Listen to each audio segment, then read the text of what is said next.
Good morning दोस्तों। आज है 4 फरवरी और आज के बनने वाले हरियाणा करंट अफेयर के क्वेश्चंस इस वीडियो में हम रिवीजन करेंगे। लेकिन उससे पहले मैं आपको बता दूं कि अगर आप हमारे पिछले हरियाणा करंट अफेयर्स के जो वीडियो हैं उनको पीडीएफ के रूप में डाउनलोड करके पढ़ना चाहते हैं तो लिंक डिस्क्रिप्शन में अवेलेबल हैं, आप वहाँ पर जाकर इन्हें डाउनलोड कर सकते हैं। अगर आपको डाउनलोड करने में कोई भी प्रॉब्लम आ रहा है तो स्क्रीन पर दिए गए व्हाट्सअप नंबर पर आप हमें मैसेज कर दीजिए, हम आपको जो पीडीएफ फाइल है वो व्हाट्सएप पर ही सेंड कर देंगे। तो चलिए शुरू करते हैं आज की वीडियो। पहला प्रश्न है, हरियाणा सरकार की नई गाइडलाइन के अनुसार प्रदेश में प्ले स्कूल चलाने के लिए कितने गज की ज़मीन होना अनिवार्य किया गया है?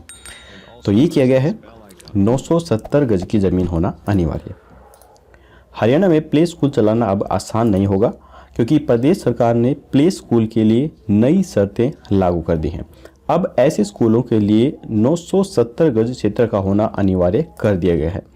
पहले से चल रहे प्ले स्कूलों को जमीन की शर्त पूरी करने के लिए 6 महीने की मोहलत मिली है। महिला एवं बाल विकास के फैसले से प्ले स्कूल संचालकों में हड़कंप की जो स्थिति है वो बिल्कुल पैदा हो गई है। इसके साथ ही कुछ अन्य शर्तें भी यहाँ पर लगा दी गई हैं। तो वो क्या शर्तें हैं वो भी हम जान लेते हैं। फिलहाल प्रदेश में 6000 प्ले स्कूल चल रहे हैं। बड़ी संख्या में प्ले स्कूल ऐसे हैं जो कि छोटे भवनों के अंदर ही चल रहे हैं। जमीन के संशोधित मापदंडों के चलते आधे से अधिक प्ले स्कूलों के बंद होने का खतरा भी अब मंडरा रहा है। नियम के अनुसार एक कक्षा में 20 से अधिक बच्चों को नहीं बैठाया जा सकेगा। 3 साल से कम उम्र के बच्चों के दाखिले पर प्रतिबंध लगाया गया है। हर कक्षा में एक शिक्षक की तैनाती के अलावा बच्चों को आराम करने के लिए एक रेस्ट रूम और खेलने के लिए अलग से जगह की व्यवस्था भी करनी होगी। इसके बाद है, साल 2024 तक हरियाणा और पंजाब समेत पूरे देश में कितनी प्राइवेट ट्रेनें दौड़ेंगी? तो ये दौड़ेंगी 150 प्राइवेट ट्रेनें। हरियाणा और पंजाब सहित अन्य राज्यों में साल 2024 तक करीब 150 प्राइवेट ट्रेनें चल जाएंगी। यात्रियों को ट्रेनों में वेटिंग लिस्ट से छुटकारा भी मिलेगा और ट्रेनों की संख्या भी बढ़ाई जाएगी। इसके लिए सरकार ने खास योजना तैयार की है। इसके तहत बजट 2021-22 में नई रेल लाइनों पर विशेष फोकस किया गया है। इससे ट्रेनों की संख्या बढ़ाई जा सकेगी। इसका लाभ हरियाणा और पंजाब सहित पूरे देश के रेल यात्रियों को होगा। नई रेल लाइनें बिछाने के लिए पिछले बजट की तुलना में 2000 करोड़ रुपए से अधिक की धनराशि जारी की गई है। 109 रूटों पर हरियाणा, पंजाब सहित अन्य राज्यों में प्राइवेट कंपनियां 150 ट्रेनों को दौड़ाएंगी, जिसका लक्ष्य सन 2024 तक का रखा गया है। ऐसे में नई पटरियों को बिछाने और पुरानी पटरियों के बदले पर वित्त मंत्री निर्मला सीतारमण ने अधिक बजट रखा है। इसके बाद है, केंद्रीय बजट में पेट्रोल डीजल पर लगाए गए सेस से प्रदेश से किसानों के लिए प्रतिदिन करीब कितने करोड़ रुपए की राशि एकत्रित होगी? तो ये होगी 7.25 करोड़ रुपए की राशि। केंद्रीय बजट में पेट्रोल डीजल पर लगाए गए क्रमशः 2.5 रुपए और 4 रुपए प्रति लीटर सेस से किसानों की आमदनी बढ़ाने के लिए ग्राउंड तैयार कर लिया गया है। हरियाणा में प्रतिदिन 1.5 करोड़ लीटर डीजल और 50 लाख लीटर पेट्रोल की बिक्री होती है। ऐसे में प्रदेश के किसानों के लिए प्रतिदिन करीब 7.25 करोड़ रुपए की राशि एकत्रित होती है। यह राशि किसानों से जुड़ी योजनाओं पर भी खर्च होगी।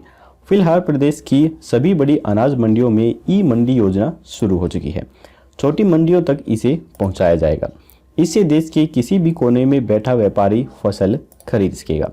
प्रदेश की 81 मंडियों में 14 अप्रैल 2016 से 31 जनवरी 2021 तक एपीएमसी योजना के द्वारा 1646.36 लाख क्विंटल उत्पादकों की बिक्री होगी।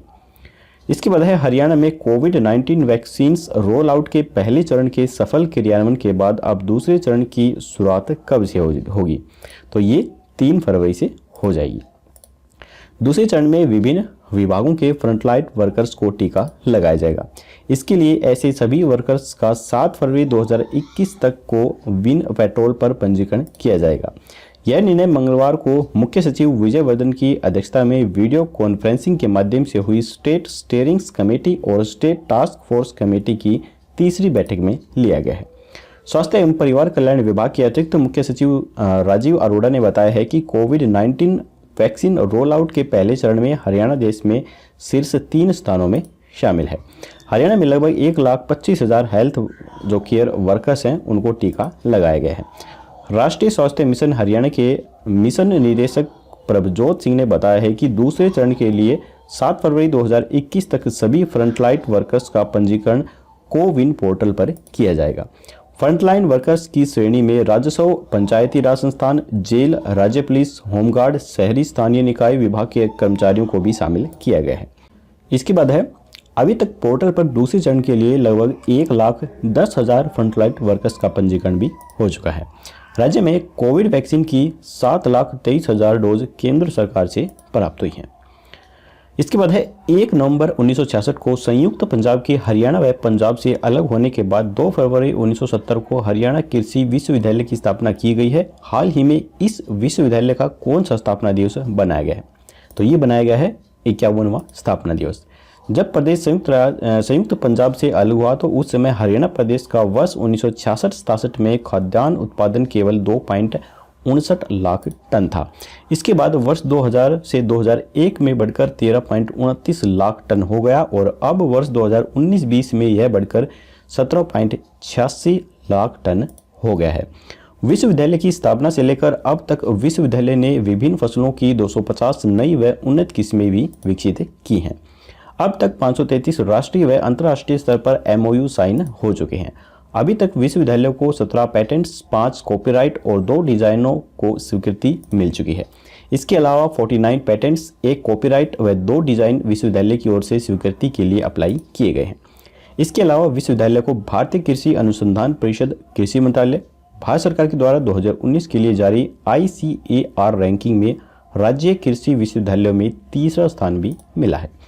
अब तक विश्वविद्यालय के द्वारा गेहूं की 23 किस्मों को विकसित किया गया है, जिनमें 14 किस्में राष्ट्रीय स्तर पर जबकि 9 किस्में प्रदेश स्तर के किसानों के लिए जारी की गई हैं।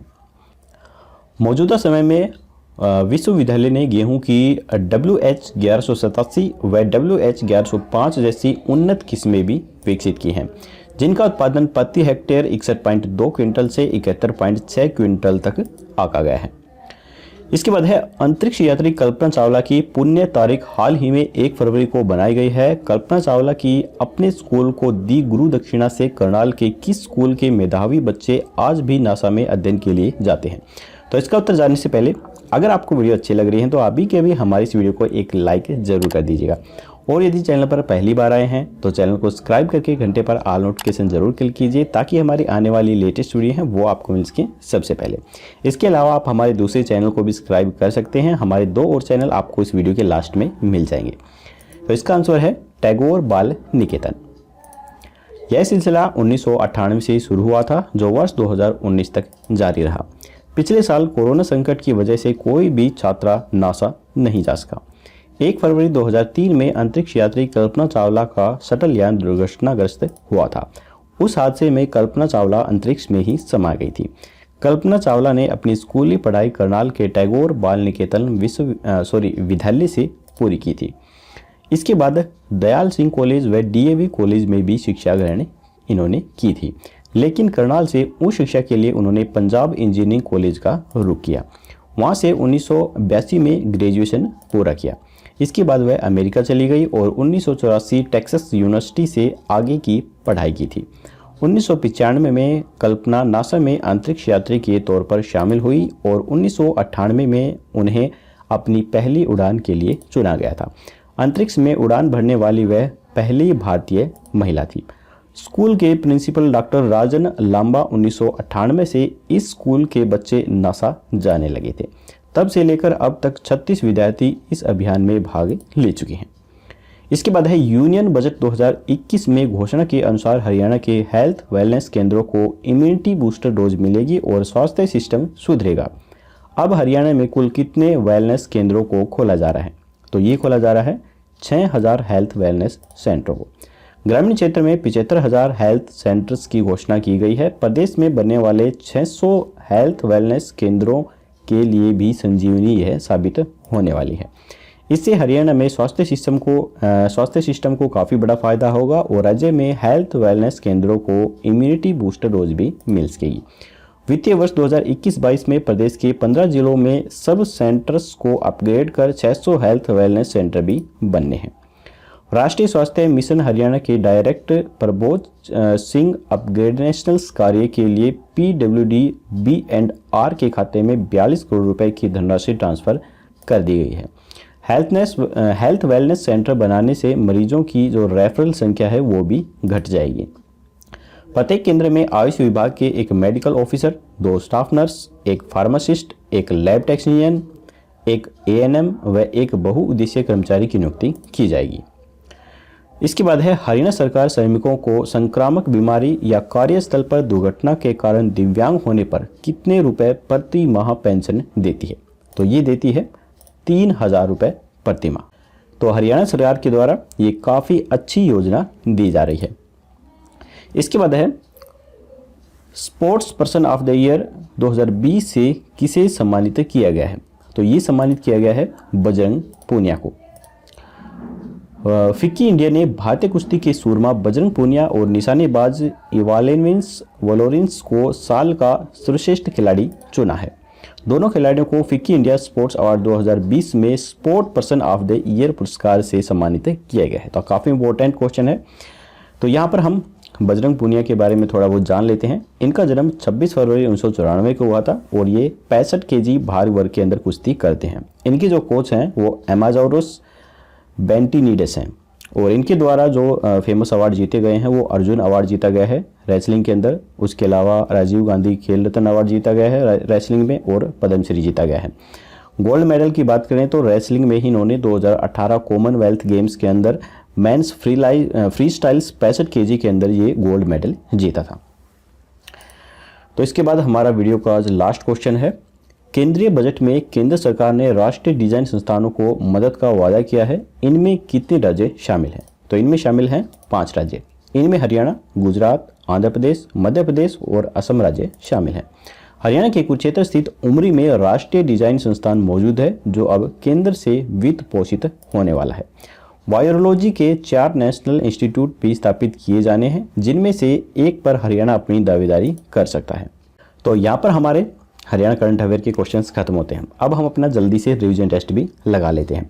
लेकिन उससे पहले मैं बता दूं कि जो हमारे 4-5 दिन के हरियाणा करंट अफेयर के क्वेश्चन रह गए थे 29 के बाद मैंने सीधी 3 तारीख को वीडियो डाली थी, तो बीच में कुछ करंट अफेयर के क्वेश्चन रह गए थे। उन करंट अफेयर के क्वेश्चनों को आने वाली जो वीडियो हमें डेली डालता हूँ उन्हीं के अंदर आपको कवर करवा दूंगा। तो आप ये मत समझिए कि मैं पुराने क्वेश्चंस करवा रहा हूँ, बल्कि जो उस टाइम रह गए थे उन्हीं क्वेश्चनों को मैं इंक्लूड करके आपको इन्हीं क्वेश्चनों के अंदर करवा दूंगा। तो इस चीज़ की आप चिंता मत कीजिए। तो चलिए, हमारा पहला प्रश्न है, हरियाणा सरकार की नई गाइडलाइन के अनुसार प्रदेश में प्ले स्कूल चलाने के लिए कितने गज की जमीन का होना अनिवार्य है?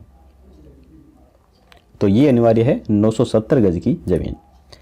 साल 2024 तक हरियाणा और पंजाब समेत पूरे देश में कितनी प्राइवेट ट्रेनें दौड़ेंगी? तो ये दौड़ेंगी 150 ट्रेनें। केंद्रीय बजट में पेट्रोल डीजल पर लगाए गए सेस से प्रदेश में किसानों के लिए प्रतिदिन करीब कितने करोड़ रुपए की राशि एकत्रित होगी? तो ये होगी 7.25 करोड़ रुपए। हरियाणा में कोविड-19 वैक्सीन रोल आउट के पहले चरण के सफल क्रियान्वयन के बाद अब दूसरे चरण की शुरुआत कब से होगी? तो ये होगी 3 फरवरी से। 1 नवंबर 1966 को संयुक्त पंजाब के हरियाणा व पंजाब से अलग होने के बाद 2 फरवरी 1970 को हरियाणा कृषि विश्वविद्यालय की स्थापना की गई। हाल ही में इस विश्वविद्यालय का कौन सा स्थापना दिवस बनाया गया है? तो ये बनाया गया है 51वां स्थापना दिवस। अंतरिक्ष यात्री कल्पना चावला की पुण्य तारीख हाल ही में 1 फरवरी को बनाई गई है। कल्पना चावला की अपने स्कूल को दी गुरु दक्षिणा से करनाल के किस स्कूल के मेधावी बच्चे आज भी नासा में अध्ययन के लिए जाते हैं? तो ये जाते हैं टैगोर बाल निकेतन के जो छात्र हैं वो। इसके बाद है यूनियन बजट 2021 में घोषणा के अनुसार हरियाणा के हेल्थ वेलनेस केंद्रों को इम्यूनिटी बूस्टर डोज मिलेगी और स्वास्थ्य सिस्टम सुधरेगा। अब हरियाणा में कुल कितने वेलनेस केंद्रों को खोला जा रहा है? तो ये खोला जा रहा है 600 हेल्थ वेलनेस सेंटरों को। हरियाणा सरकार श्रमिकों को संक्रामक बीमारी या कार्यस्थल पर दुर्घटना के कारण दिव्यांग होने पर कितने रुपए प्रति माह पेंशन देती है? तो ये देती है 3000 रुपये प्रति माह। Sports person of the year 2020 से किसे सम्मानित किया गया है? तो ये किया गया है बजरंग पूनिया को। केंद्रीय बजट में केंद्र सरकार ने राष्ट्रीय डिजाइन संस्थानों को मदद का वादा किया है। इनमें कितने राज्य शामिल हैं? तो इनमें शामिल हैं 5 राज्य। तो यहाँ पर हमारा रिवीजन टेस्ट भी खत्म होता है। अब हम जो पिछला हमारा क्वेश्चंस मैंने आपसे पूछा था वो देख लेते हैं क्या पूछा था। तो मैंने आपसे पूछा था कि हरियाणा के किस जिले में कैंसर टर्सरी सेंटर का निर्माण किया जाएगा। तो इसका जो राइट आंसर है वो है अम्बाला के अंदर किया जाएगा। टर्सरी सेंटर में अमेरिका सहित यूरोपियन देशों के लगभग 27 करोड़ की लागत से 3 आधुनिक मशीनें अम्बाला के कैंसर टर्सरी सेंटर के अंदर लगाई जानी है। इसमें सीटी रिम्यूलेटर्स अमेरिका से अम्बाला पहुंच चुकी है। इस मशीन से कैंसर रोगियों की बीमारी की सटीक जानकारी भी मिलेगी। इससे रेडियोथेरेपी प्लानिंग करने में चिकित्सकों को भी आसानी होगी। मरीज की बीमारी का डायग्नोसिस करने में चिकित्सक को भी यहाँ पर सहायता मिलेगी। तो चलिए अब हम देख लेते हैं आज का प्रश्न। हरियाणा के किस जिले में पहला थैला बैंक स्थापित किया गया है। तो यहाँ पर 4 ऑप्शन है, फरीदाबाद, रोहतक, अम्बाला या फिर गुरुग्राम। आपको राइट ऑप्शन हमें कमेंट बॉक्स में बताना है। तो आज की वीडियो यहीं पर ख़त्म होती है। अगर आपको वीडियो अच्छी लगी तो लाइक जरूर कीजिएगा। चैनल पर नए हैं तो सब्सक्राइब करना बिल्कुल मत भूलिए। तो चलिए कल मिलेंगे ऐसी एक और नई वीडियो के साथ। तब तक के लिए जय हिंद, जय भारत।